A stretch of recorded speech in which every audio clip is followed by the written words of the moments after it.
Sports with Max Cohen. Hello from Dallas. It's a new era for the Southeastern Conference with 16 teams for the first time, and all of them will be taking the stage here this week. Max Cohen here with Trevor Denton. And Trevor, this is always an informative and interesting week. What are some of the things you've learned today?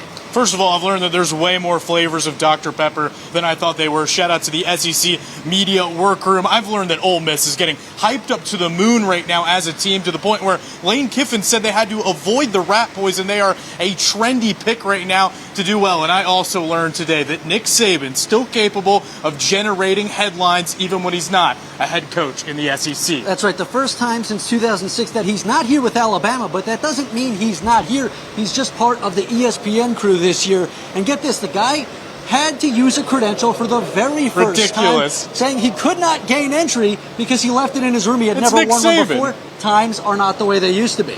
Crazy. And speaking of Coach Saban, one of his former assistants, his former offensive coordinator, Lane Kiffin, of course, they have a very special relationship. And Kiffin talked about how Saban helped get his career back on track and also create some of the things that are in place for him today now that he's the head coach at Ole Miss. I'm very appreciative to him those 3 years and really him taking a chance on me, not just, okay, what did I learn when I got there, which is all over our program, whether that's coaches hired, former players hired, principals, process over outcome, all kinds of things are all over our program from coach. But the opportunity that he gave me to come there, when I feel like a lot of people wouldn't, because it was controversial. The Rebels head coach is well respected in his own right, and Ole Miss quarterback Jackson Dart, a noted Star Wars fan, said Kiffin is his Yoda. It's Yoda, easily. His wisdom, his knowledge. Coach Kiffin's been through a lot throughout his coaching career. He was the youngest head coach to ever, coach in the NFL during his time there. And I feel like he's coached at a high level, at every level. And he's been somebody that I've learned a lot from and has shed a lot of his wisdom off to me. Another program we heard from today, South Carolina. The Gamecocks in a little bit of an interesting spot.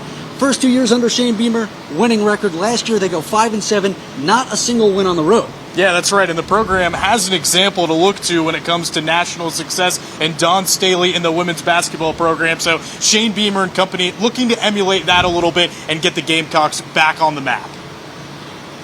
No, she's a great friend. Literally just traded some texts with her a couple days ago about some stuff. Dawn's fantastic. It's great for me to be able to just watch her coach, learn from her, go and watch her teams practice. Even last season, early on, I called and talked to her about some things, just not, coaching is coaching is teaching, and it may be different sports, but there's a lot of similarities. So there's a lot of things that I've learned from her. And she's a great friend. She's willing to do anything to help our program. So the fun just getting started here in Dallas. Stick with us right here on Way 31 for all your SEC Media Days coverage. For now, reporting live in Dallas for Trevor Denton, I'm Max Cohen, Way 31 Sports.